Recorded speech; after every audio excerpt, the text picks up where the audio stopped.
Hi. Let's pick back up where we left off. So in the year 2010, we accomplished many things, and one of the biggest things that was accomplished out of the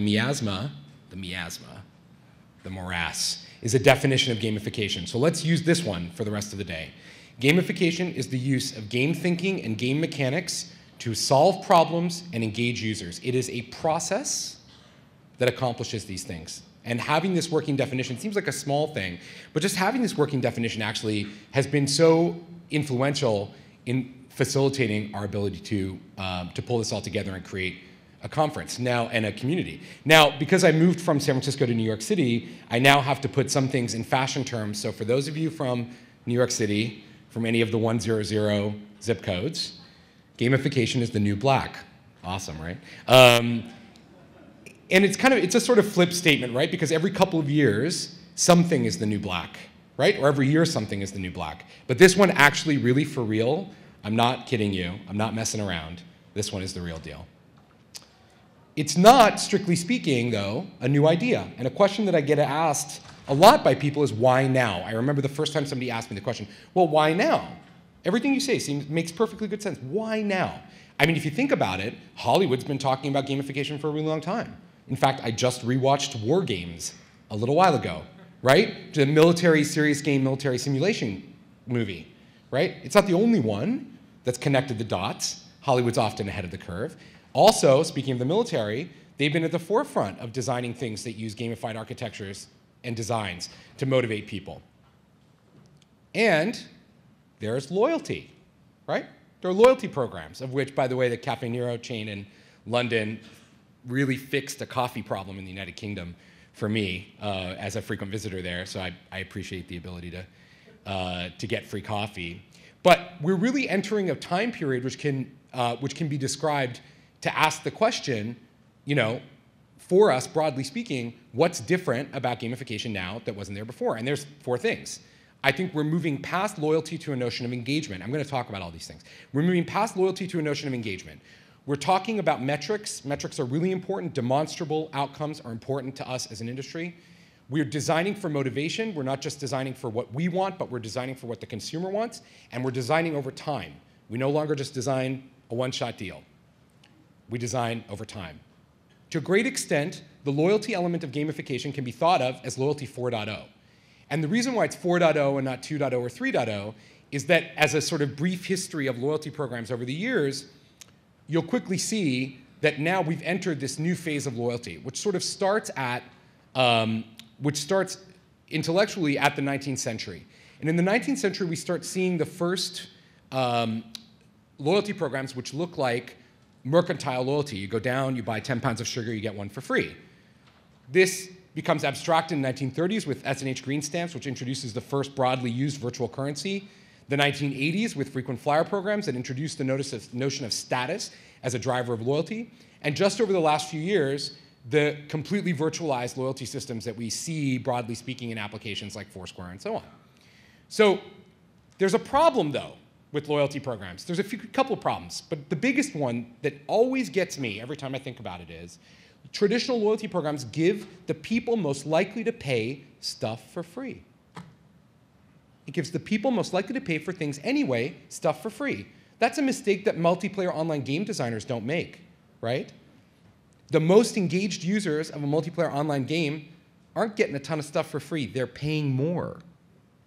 The average user gets stuff for free. The most engaged user pays more. And it highlights a mnemonic that I use in design all the time that lays out one of the basic frameworks for gamification, which is SAPs.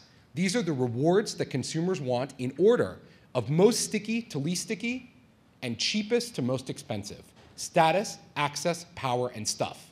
Not stuff, stuff, stuff, stuff. Oh, access, stuff, stuff, stuff. Oh, power. No. Status, access, power, and stuff. Building a reward system that follows the SAPS model produces superior results, certainly superior long-term results. And another element of the new kind of gamification as the old loyalty can be found in an emerging trend where the actual gamified system itself overtakes the underlying product in importance. It turns out if you design a gamified system really well, or a market absorbs a gamified system really well, you could end up in a situation where the underlying product is no longer the thing of value. And my favorite case study in this is JetBlue. JetBlue launched an airline, which most of you are familiar with, in 2000. And at that time, they didn't think they needed a loyalty program. They were like, we're a new kind of airline. Crappy old airlines need loyalty programs. We don't need that. We have new planes, friendly staff, wide seats, live TV at every seat. Loyalty is a crutch, and we don't need it. How long did that last? 2 years. And 2 years later, JetBlue is forced to introduce TrueBlue. They have to have one. The market doesn't support having an airline without a loyalty program. And it's obvious as we watch the sort of progression of gamification into all the different sectors that Wanda was talking about, like healthcare, education, publishing, e-commerce, marketing, it's not going to be possible to operate in any one of those domains by 2015 without a thoughtful gamified loyalty program. Part of what's triggered, obviously, this movement has been the fact that we look all around us now, and just in the last few years, we have examples of big brands and small startups that eventually have become big companies to some extent, using game techniques to create amazing engagement. Now, some people approach gamification with this notion of like, you don't actually want me to sing the song, but you can all sing, pour some sugar on me right now. Where it's like, you want to get sort of gamified, you want to get that sort of action and attention. But this is a big part of the reason why, just being honest and putting it out there, is that people see the success of applications like Foursquare. They see games by Zynga that some researchers think look more like work than like play, right? They see the success of things like Nike Plus and My Coke Rewards and see a pattern there, and the pattern is by using game thinking and game mechanics, we can create amazing, amazing things, or super amazing things, or extra super amazing things, depending on which community you happen to be looking at. And so fundamentally, this notion of game sugar can sometimes be viewed in a negative way. And I think that's some of the criticism that we come up for in the market has to do with a negative perception of using game mechanics in kind of a simple way. So it's difficult for us, I think, broadly speaking, to get to the point where we can acknowledge also maybe as a community that perhaps to some extent, gamification is our last best hope for solving some of our most intractable problems. Obesity, educating people of lesser means, reforming government. I really don't know that any of the other levers that we've tried to pull so far, whether that's legislative, taxation, my favorite thing on helping people lose weight, has been ideas like you can't have toys and Happy Meals, or we're going to like forcibly reduce calorie counts and things. These things are generally not working. And for a whole community of you, and many of you in the room today, I know that you're looking at gamification and thinking, this is our hope. This is our Obi-Wan Kenobi, sort of, if you will, in the community. And it boils down to something I mentioned earlier, which is about motivation. We consider the motivation of users to come up with a structure, a design, a framework by which we can create that magic word, engagement. But what do we mean when we actually say engagement? What does engagement actually mean? Engagement is a metric or a set of metrics that replace a series of broken, meaningless metrics. Sorry to call them that, but that's really what they are. Things like MAU and page views, they don't really get at this notion of engagement. But in order to get at it, as I started to talk to people and work with my industry peers to come up with the definition, we found 5 factors that together give us some framework of how you might measure engagement. And they are recency, frequency, duration, virality, and ratings. Put together, these things start to get at some notion of engagement. And if they were designed into one idea that we could use, we love metrics, we might have something like an e-score, which is an analytical project that we're working on with a number of folks in the industry to define. And the e-score is a pretty interesting thing. It has a few dimensions that make it different and more suitable for measuring engagement than a traditional kind of metric. And some of the things that are different about the e-score from a traditional metric include the fact that it's industry relative, so e-scores look different depending on which vertical you're in, that they're often rebalanced annually, meaning our relative value of the e-score changes from one year to the next, that they're flexible, extensible, and trackable, which means we can modify the e-score anytime that it makes sense to do so, that we can measure engagement over time, and that we can actually do some comparison. So just by way of Brief example, I wanted to show you guys what the comparable weights of an e-score might look like depending on which vertical you're looking at. So, if you're a cafe owner, frequency is way more important to you than duration, right? That's an obvious use case for a traditional kind of cafe. If you're running a dating site, recency might be more important to you than ratings. And if you're running an e-commerce site, virality and ratings would probably be more important to you than the other vectors under discussion. And the e-score is under development collaboratively, and so we're going to be working to balance these things over time. But our main objective is to create a sort of new metric for the industry that helps us understand it. And I position this against the notion of how old loyalty programs work. They're broken in the sense that they always start with buy now. And then we're going to engage you. Thanks for shopping with us. Here's some engagement. We're going to market to you, and you'll buy again. I think that model has changed. And it looks more like a viral loop now, what we think of as a gamified loyalty loop, where there are motivating emotions, social calls to action, player re-engagement, and a visible progress and reward, and users can enter this loop anywhere. They could start engaging with your company without ever buying anything. They could engage with your company for their entire lives without ever spending a dollar with you. As long as they're doing things like promoting your company to their friends, right? Or helping you design new products, or being an advocate for you in other ways, what do you care? We don't necessarily have to have buy first. Simply put, we can have like first, followed by buy, right? We don't need to have buy first, followed by whatever it is that your engagement system calls for. And the e-score critically, or any engagement score critically, needs to be accountable. So unlike, and I hate to take the piss out of people for this, but I'm just going to say it, unlike most social media marketing campaigns, gamified programs must be accountable. You must, and I always start with every client and everybody I work with, the first question for you is, what lever are we trying to pull inside your organization? What metric are we trying to move? Customer acquisition, cost of customer acquisition, retention, frequency, recency, duration, virality, ratings? What are we trying to move? We start with that question, and we build a system that engages users around it. We don't just wade in. Oh, as long as we get 10,000 likes, everything's awesome. That to me doesn't make any sense. It must be accountable, and we must be able to divide it into a conversion rate. And so to some extent, we share a lot as a community with the Agile community. I'm excited about making connections. One of the great things, for those of you who know the kind of Zynga lesson, one of the main lessons from Zynga and other social gaming companies that have been really successful is they know and watch their dashboard stats. They have teams of people who do nothing but monitor critical statistics in their environment. They watch them all day long, right? They're looking for anomalies. They're looking for opportunity. And that opportunity then turns into short cycle development projects. So in a truly agile fashion, let's test out this idea to increase retention. A/B test, best result, wins.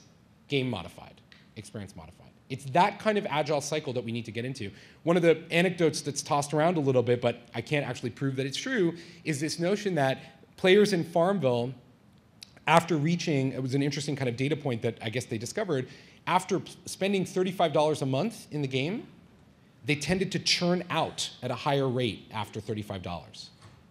So $35 was some magic number at which churn jumped dramatically. So they modified the way the games operate so that after $35, you're no longer being asked to put more money in, right? And that's a little thing, it's an agile thing, but it has ultimately a humongous effect on your business. Agile gamified development is the right way to get the results that you're looking for. We start with metrics, we go to agile. Of course, the other thing that Zynga is supposed to have taught us in the last couple of years is that social games are somehow amazing and magical. But I have a little secret to let you in on. Throughout the whole arc of human history, games were predominantly social. Games have always been social. Games have principally been social. If you think about the games that are most enduring, the game designs that are still with us after hundreds or thousands of years, the ones that have the greatest level of engagement, I'm just going to throw a few out. You can put your own in there. Dominoes, poker, mahjong, bridge. What do you notice about those games? It's people playing together, the game as context. It doesn't mean that people are not competitive. That's not what that means. I'm not saying people don't care about winning. The socializing, though, is the most important element of it. Bridge isn't a ton of fun if the players are changing every single game, right? That's not how that game is designed. It's not the context. And I remember this so fondly. It's Friday nights at our house, or Saturday nights at our house, growing up. My mom and her Jewish housewife friends playing mahjong all night long. And it was over the din of clacking tiles, them talking, right? That's a game of mahjong. It's talking, click, click, click, game in the background. That is the dominant form of play that people want to do. And so, to a great extent, and with some degree of irony, it is the computer games business, the one that's taught us so much about gamification, that's the exception, not the rule. It's 1977 when our notion of what a game is and what social play looks like changed. What we do now, the types of things that we kind of talk about, the sorts of games that we're most patterned on, are actually the ones that look most like the games before 1977. They resemble them really in many interesting ways. And so everything old is new again. And at the heart of this, one of the key kind of pieces of research that drives our understanding of this is what are called Bartle's player types, or the player motivations. And this is from Richard Bartle's original work on what motivates people to play massively multiplayer online games. And he defined 4 player types: the killer, the achiever, the explorer, and the socializer. And he didn't intend this to be a personality inventory, though I have to tell you that I've started to work with some folks at Stanford on turning this into an MBTI-style personality inventory. That's not what Bartle intended. However, now that we've got some game thinking under our belts, let's be honest, we can all name an achiever, a killer, a socializer, an explorer in our social circle, right? It starts to work as a pretty good personality test. And I've been giving it, by the way, to people casually. So if you'd like me to give you the Bartle test, and that's not a euphemism for hooking up, if you'd like for me to give you the Bartle test, by all means, let's hang out. So the interesting thing about Bartle's test is that, and if you take it, if you take the game version, the pure play game version online, there's actually there's a number of different, you can score on each one of these vectors. They're not mutually exclusive vectors. But one thing that seems obvious when we look at the way that the world actually is that the vast majority of people are socializer types. They're driven by the desire to socialize with other people. And there's all that great and interesting work on how Americans are fundamentally lonely that, that I hear about a lot, that the average American says they have 2 real friends and 200 friends on Facebook. The socializer is the principal driver, and that's to a great extent, as we understand and we unpack human motivation for the purpose of gamification design, this is one of the key things. And what's happened is a massive change in our perceptions of what's work and what's play. And Jane McGonigal, who'll be speaking later, will talk to some extent in her new book, which comes out today, which is very exciting, and she's here to talk about for the first time and sign copies for us. That talks to some extent about this issue in her talk. But I am beyond excited about the line between these two things, between work and play, being blurred. It has tremendous implications, and I can't overstate this. We have understood the clear division of play and work for 20,000 years. A serf in Middle England, who, by the way, didn't work as hard as we thought they did. Turns out they only worked during planting season, really, but anyway. A serf, their lives weren't great. They were kind of short and impoverished, but they didn't eat that well. British food was not the best. A serf in Middle England in the 16th century knew the distinction between work and play incredibly clearly. I am planting fields or I am not, right? I am hauling my wares down to market or I am not.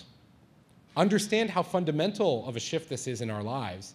It can't be understated that some people look at Farmville and they're like, are people working or are they playing? It's actually kind of interesting. And so it brings us to this notion of designing over time. The idea that what we do with gamification is we create sort of experiences that cut across time. The user's time, not our time, right? Our time, we've always been designing at our time. We have a campaign. The campaign is running from February the 1st to February 28th. We designed for the campaign. That's not the arc of time I'm talking about. The best types of engagement that gamification can create run from February 1st, 2011 to February 28th, 2072. That's the kind of engagement that we need to strive for. Now, not every product can do it, not every experience can do it, but that's what we're talking about. That's one of the fundamental differences. And so the designers themselves who are involved need to also commit over time. It's not just the user's time we're asking for, it's your time. In exchange for their time, you have to put yours in. World of Warcraft is one of my favorite examples. They are a nonstop machine at pumping out updates and changes to the application. They haven't rested just because it's the most popular MMOG, hardcore MMOG of all time. They haven't stopped developing the application. They don't just stop. Oh, yay, it's a success. We stopped. We're over. We're done, right? But there are certainly examples in our community. And just to address some criticism on that, there are many people who criticize gamification broadly. And I've tried to engage as many of those people as I can and try to bring them into the fold. And we've brought some folks here today who come from a more critical perspective. And I'm really interested in the discussion. But to me, one of the false tautologies that comes up often in criticisms of gamification, broadly speaking, is that people look at some of the early examples, some of the trailblazing examples, and come to the conclusion that because they don't find that experience compelling themselves, that therefore the experience is not compelling. That is a false conclusion. It's a false conclusion. There's no other way to frame it. Just because you think Foursquare's badges suck now doesn't mean they sucked when they first came out, my friends. That's not what that means. And it's important for us to put in context, as Wanda so aptly pointed out, that we're just getting started. And in every way, we are on the same page. Whether critical of gamification or one of its largest proponents, we're on the same page. We want the best possible experience for users that designs over time, that reaches their emotional state in the best possible way, that's done in an ethical fashion, and that produces the optimal results for the companies involved. We're all trying to do the same thing. We all strive for better design and better experiences. We're not going to stop innovating as a community. And neither, as the person who runs the company behind today's event, am I going to stop being there to try to make gamification, to try to help the gamification industry, you at home, evolve and grow and create amazing things. We are doing over a dozen workshops this year in the United States and abroad, hands-on workshops like the one that's taking place tomorrow that's sold out. We will be doing more gamification summits. We have multiple books. We've got instructional videos. We've got a certification program coming, doing consulting. We keep writing. I also get sleep. I don't know how I do it, but it's through the help of my amazing partners and the people who support me. But fundamentally, none of us are going to stop. And the criticism itself is good. It's healthy. It feeds this discussion in a positive way. But at the same time, I respond to you and I say to all of you, I could not be more excited to have you here, to have this extraordinary group of people in one room together. And I'm confident, I'm 100% confident, that greatness is the net output of this process. And I thank you all very much for being here. And I want to thank you very much for your time and your energy. And I want to bring up our next group of amazing panelists. And so thank you very much.